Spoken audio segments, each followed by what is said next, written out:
Hey there. Welcome back to Tuesday's Tips. I'm Greg Kaiser, and in this weekly feature, I've been delving into Lightroom and image editing, I guess, for about the past 5 months now, and we are actually coming to a close. I think this is probably going to be the last masking tool that I cover. It's actually a part two, and this is the second part. Last week, we talked about the brush tool and how it can be used for landscapes and more generalized uses, and how the brush tool has actually been superseded by a lot of the more recent tools. But this week, with part two, I want to really go into an area of editing where the brush tool, I think, is still king. And it is where I use the brush tool mostly, and not as a fine-tuning of the mask. If you go in and do like select subject, you can add or subtract based on the brush pretty simply. What I'm talking about this week is using the brush as its own mask and letting it become the mask. And there are so many new masks that have come out, AI generated masks and things like that, but this is one where I think the brush is going to remain very useful for a long time to come, and that is in the area of skin retouching. Now, sure, you can go into Photoshop and do things like frequency separation and all that, but I found that it's much too easy to lose the texture of the face and the skin, lose the pores, and make somebody look plastic. And while that's a choice, that's a creative choice, if you want to do that, that's fine. I'm not here to say that you can't do that. For me, I like to see the real skin, and I like to be very honest with my photography. And if somebody has big pores, then I want them to have big pores in the picture. But I can do things to minimize a lot of the problem areas. And that's one of the reasons that I really was hesitant to do this one, and it took me so long to really get the motivation, I guess, to make it happen. And the reason for that is I didn't want to call out anybody that I have used in my photography as a model or as a sitter because of skin. I didn't want to say, look at this skin, this needs to be retouched, because that's not my goal as a photographer.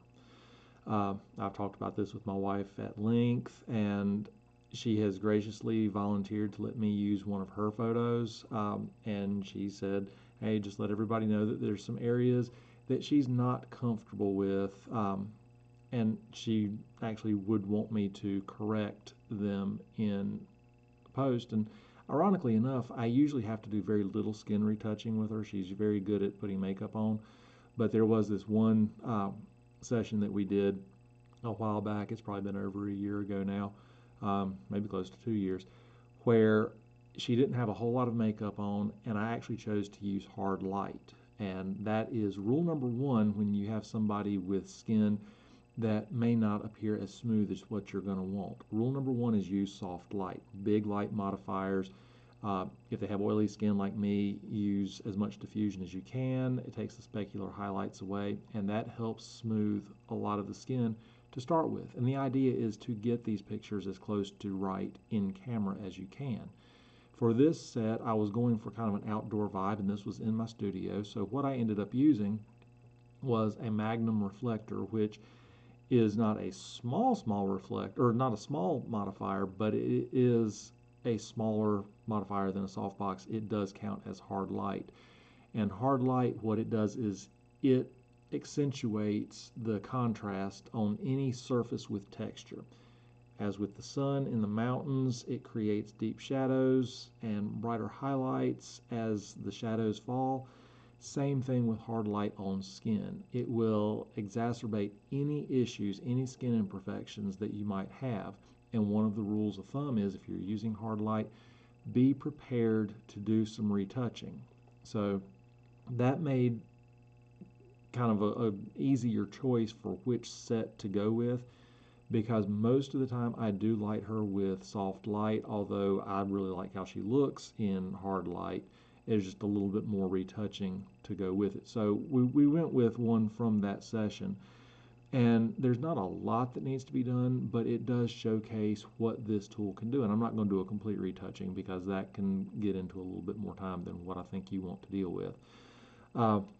So I do want to go ahead and go into Lightroom, and we've got the picture here, and just complete transparency, this was in the studio. This is actually a Manfrotto backdrop that I've got. I think it's a 5x7, really cool brick wall. If you look really closely, you can probably tell it's the backdrop, but it worked for what we were going for. And I had the Magnum reflector way up here to camera left, and it was coming down, trying to mimic the sun. And that was what I was really going for this particular shoot. And I've gone through and I've done the basic edit, and really there's not a lot here because I do like to maintain a certain truthfulness with my portraits. I've done some basic changes here, but as you see, not a lot. Highlights, shadows, whites, blacks. Actually increased the clarity here, which is another thing that has kind of pushed the skin retouching into a realm where I need to do more with it. Vibrant, saturation were adjusted ever so slightly. Tone curve, I just added a little bit of an up curve just to boost the mid-tones. With the effects, I just pulled down the edges just a little bit to give it a little bit of a vignette. Nothing major at all.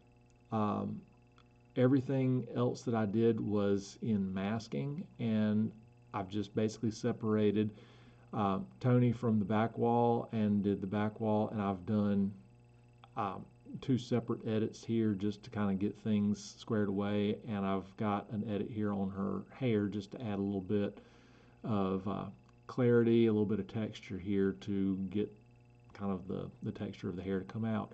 But without these masks, that's what it looks like.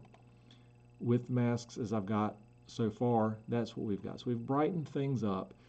But as you can see, right here around her neck, there's a little bit of darkness here, a little bit of darkness here. There is a little bit of darkness here. I would probably want a little more definition here in the collarbone. And there's just a little bit of unevenness here. Like I said, she didn't put hardly any makeup on for this session. Might not have had anything on except for eye makeup. So that's what makes this a really good candidate for this kind of work. Now, one thing that we have done is we've done the select people and kind of broken up what can be done within that. And I'm going to start with that. We've covered it, so I'm not going to do a whole lot of detail here, but we're going to do select people. There's only one here, so Lightroom's going to find her real quick. And this is always phase one of my retouching. If I need to do anything, this is what I do. So I wanted to go ahead and do this as part of it so you can see the before and you can see that mid phase, and then you can see how I fine tune. But it does take a moment for Lightroom to detect the people, especially first time around, and here we go. So we've got her, and it's going to detect the features as we've talked about, and feel free to go back and look at that video for more detail on how this works and what the options are. But I'll do facial skin and body skin. So we turn all the skin parts green. We're going to create a mask. And now we've got this mask here. I'm going to go to custom beside preset. And I'm going to go down here, and remember we talked about the skin soften light. This is the one that I prefer to use in most situations. So basically it has gone and dropped the texture, dropped the clarity. So remember when we added the clarity to the whole picture to begin with, because I wanted to capture the clothing with the clarity. This is going to drop that back down. Main thing I wanted to lose was the texture. This helped a lot already with the skin. And if we go up here in the eyeball, that's where we started, that's where we are. It just softens everything, but we still have these areas here that we were talking about. And that's where we're really going to dive in. And as I mentioned last time, and let's see, let's go back here for just a sec. As I mentioned last time, a Wacom tablet is, I think, a very useful tool at this point when it comes to doing this type of editing. because instead of using a mouse or a trackball, you get to use a stylus. And I think that works just a whole lot better than the other options. So now we're back here. I've got my Wacom tablet turned on. I'm going to go up and we're going to create a new mask. We'll go down and do brush. And remember from last time we talked about my A and B brush. My B brush is set up for 100% flow, 100% density, and usually very little feather, and it's designed to select something specific within a picture. I don't want to do that because that's going to give me no room to build up an effect gradually. So I'm going to go with my A brush, which is set up with 100% feather to make that transition very soft.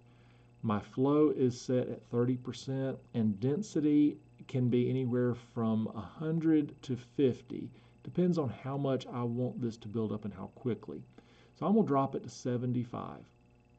I don't want to do auto mask because I'm going to be kind of freehanding this, and I want to blend and don't want Lightroom to choose what is and isn't affected for this. If I get into a detail area around clothing, I might do auto mask briefly, but for the most part for this dodging and burning, I'm not. And the whole idea with dodging and burning is you are brightening certain areas, darkening certain areas. The brightening part is dodging, the darkening is burning, and those are the same terms that were used back in film developing days. Ansel Adams was well known for his black and white prints. There was a lot of dodging and burning going on with that long before digital. So this is not a digital only thing. This is not a Lightroom only thing or a Photoshop or Capture One. This is a photographic technique that's been around forever. So what we're going to do, we go and look at the area and find the areas that need the most attention. And right now it's this neck part that is driving me kind of nuts and is a distraction. So I'm going to hit the space bar since I'm in the masks, get the magnifying glass, and I'm going to zoom in. I want to position this so that I see what I'm looking at in relation to the rest of the picture. Now, I'm going to lighten this up, so I want to come over here and add 1/3 of a stop, give or take, of exposure, so I'm going to brighten it. So now, whatever I do, I'm not going to see that green mask, but I'm going to actually see the effect, and that's important when we are talking about doing this dodging and burning for retouching. You want to see the effect, not the mask. So we're going to start applying this mask, and because we're building it up, we just kind of scribble on the areas that are a little bit darker than what we want. And we can see that it is lightening up, and it's gradual. Remember, we're only putting 30% of this effect on this area. And just keep in mind what is shadowed from light and what is areas that are distracting. We're getting here to this one area, and we're going to make it a little bit smaller, and we're going to keep building. And the building part is what is most important to keep in mind, because it's not 100% flow, we're doing 30%. So we're going to come up here, we're going to take the eyeball off. That's what we started with. There we go. And that's where we're at now. So you see the difference.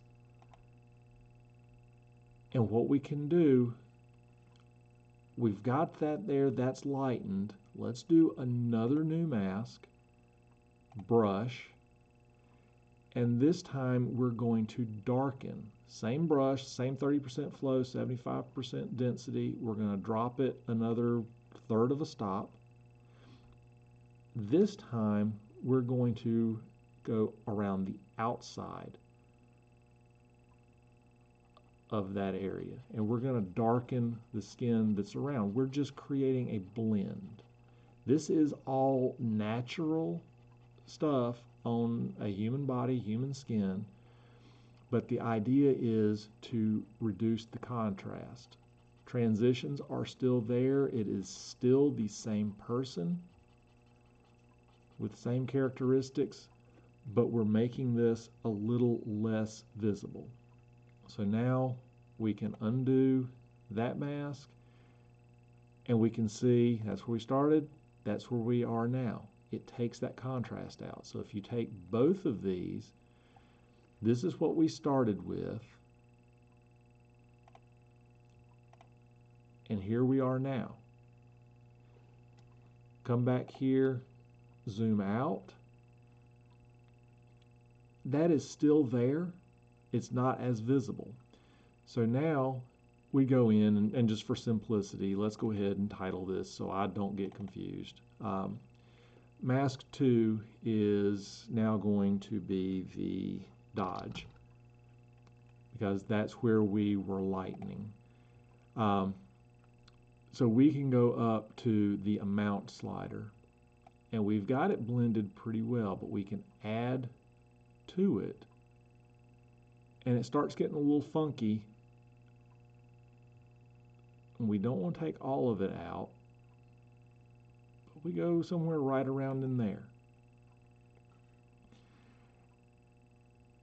We'll go up here and we'll call this one burn, and then we're going to go back to dodge, which is the brighten. Spacebar, we're going to go in, and this little area right here, we're just going to go in, we're going to lighten it up just a little bit. Again, just draw on it like you would pen on paper. And I'm doing this really quick. This can take a little bit of time, but that's looking good. So we're going to go back to the burn. That's going to be the darken part, and we're going to blend on the sides.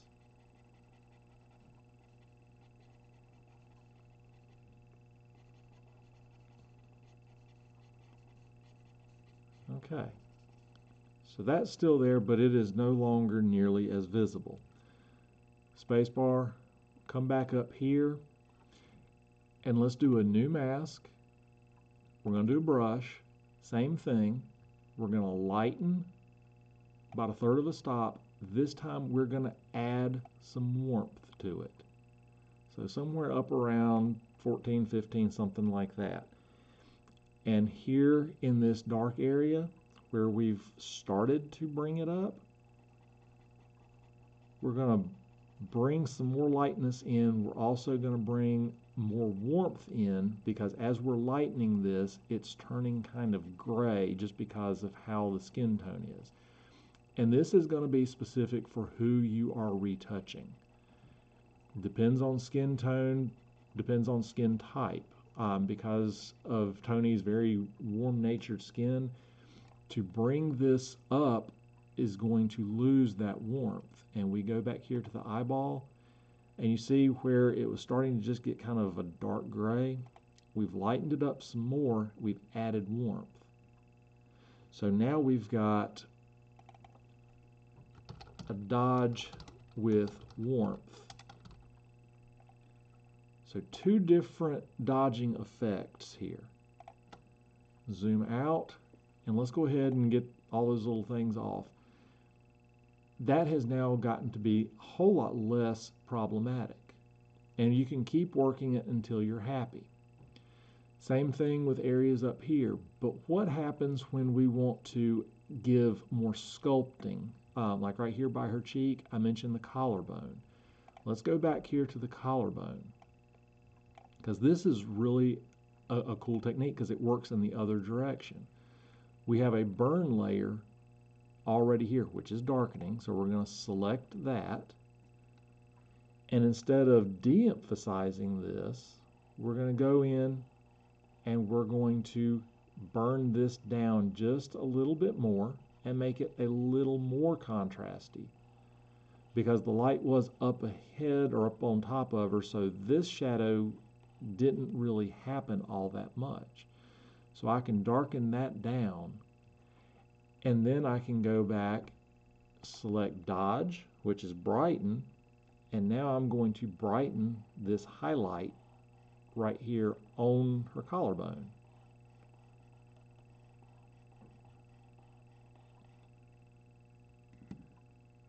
So now we've got a little bit more here. So we can come out here and you see where that is, and let's just take the dodge layer off, burn layer off, and you see where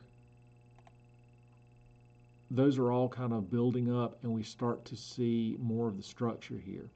And I would probably go in and work these lines a little bit more, but I'm not going to do that because it is kind of a progressive task, but I wanted to show you how this does work. And anytime you want to accentuate a body line, you increase the contrast. If you want to de-emphasize it, then you would decrease that contrast. So like back here on the back of her shoulder, go in, and where it's just a little bit dark, we've still got the dodge, which is brighten. Make the brush nice and big. We can come in and just lighten this up. And it's a very, very slow process, but the idea is to make it a very gradual, very blended process. And that's just where the Wacom tablet comes in really good. This would be very, very hard to do with a mouse, but I can go in, just like I was a 5-year-old scribbling on construction paper, I can draw. That back there is now just about right. If we take that off, you see where it's a little dark, you see it's a little bit less contrasty now. So it takes the eye off of the fact that there's a little bit of a texture here, or a little bit of bend in the skin. So there are different things that you can do, and depends on what you are trying to achieve.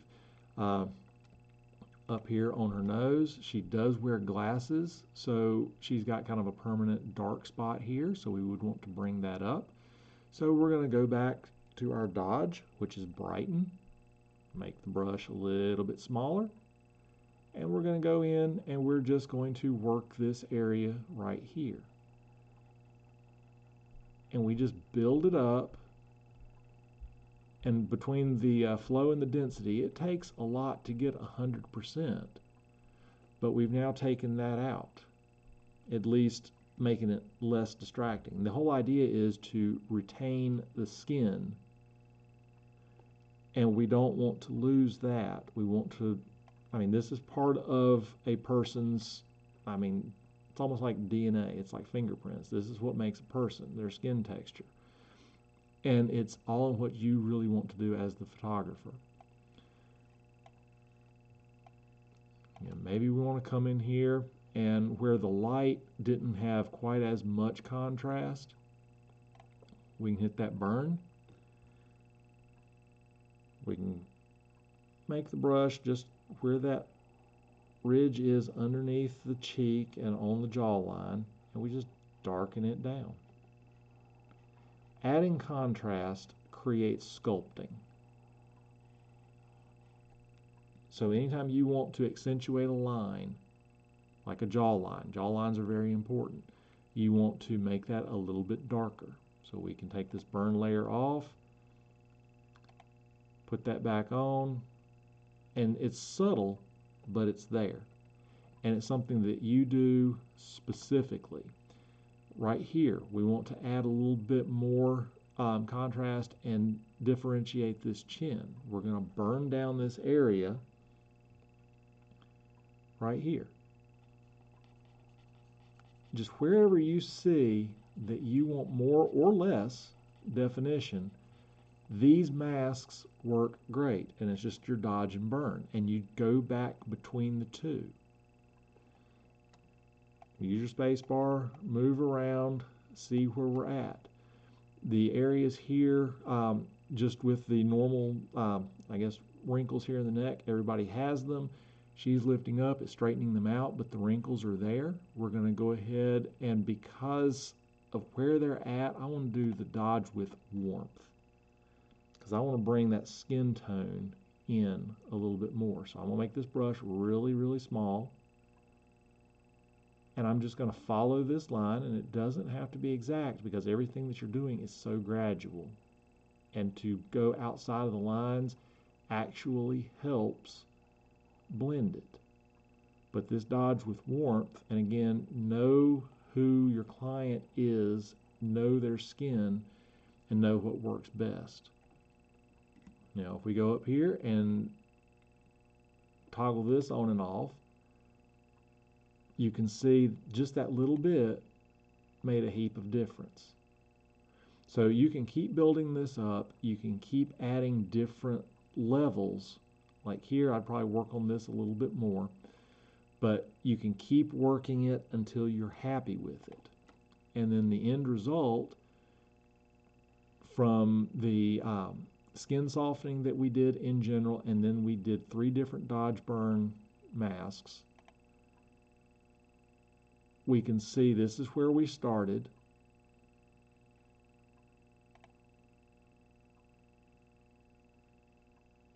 And let's see, there we go. And that's where we ended up. So there's a whole lot of difference that's made with these local adjustments and this retouching here. And it's just, you season to taste like everything. You go through, do what's right for your client, do what's right for the image, listen to what they have to say. When it comes to retouching, one of my things is it's a 2-week rule. If it's something that's going to be there 2 weeks after the shoot, I'm going to leave it there. If it's something like a pimple or a scab, a little cut or something like that, I could take that out, no problem. But generally speaking, unless I'm instructed otherwise by the person I am taking the picture of, I'm going to go with, what I see, that 2-week rule. If they want me to take something out specifically, I can do that, but that I want to be up to them. We've got a little bit of darkness here, so just so we can show this again, we're going to do dodge, which is the brighten. Zoom in, and we're going to make the brush nice and big. And with the Wacom tablet, you just go around the little wheel on the left-hand side and rotate it around. Makes it very easy to make this a larger brush. And we just kind of lighten that up. And that was a cooking accident and a little bit of a burn scar she's got. But I want to get that character line back, so we're going to do the burn, make this a lot smaller, and the burn, remember, is darkening. So I want to come in and get this character line back, because I don't want to flatten the face out, because that's where you lose the character. I want to keep the character, I want to keep what makes her her, but at the same time I want to define certain areas.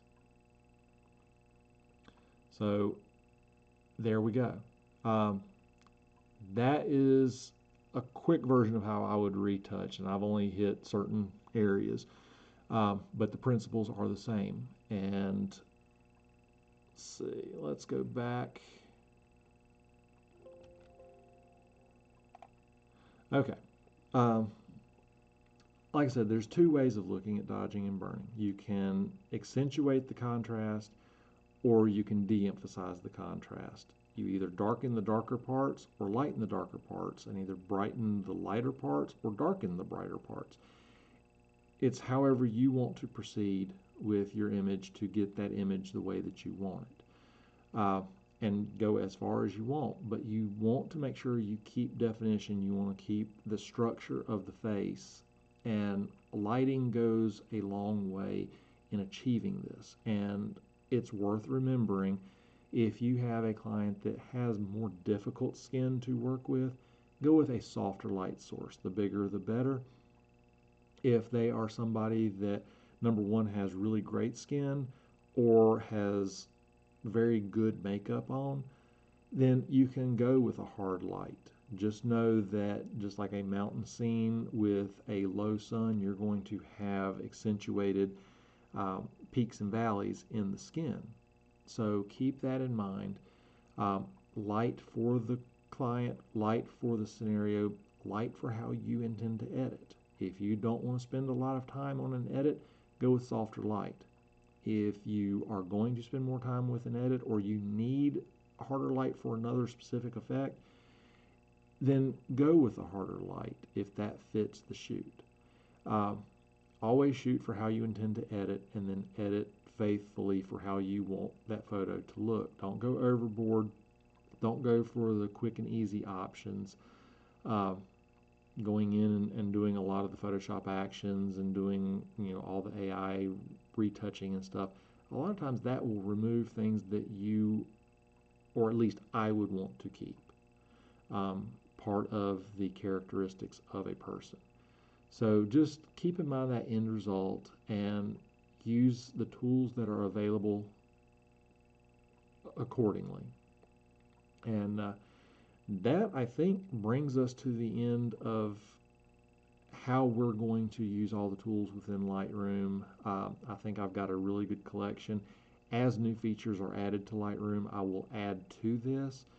I think next week I'm probably going to do a real-time full edit. I've done one with global adjustments. I think I just paused there. I've done a full edit for global adjustments a while back. I want to go and do a full edit on local adjustments, and I'll probably pick one next week to go and do that with, just so you can see how this works in real time and not just demonstrating a certain tool. You'll see how I use all the tools that are at my disposal for a particular image. So look forward to that, hopefully next week, and then we're going to start going off the rails a little bit with Tuesday's tips, and we're going to do some more non-editing centric tips, and hopefully I'll be able to add some more tools to your photographic toolbox. So until then, happy shooting, happy editing, and we will see you again here next week. Thanks. Bye-bye.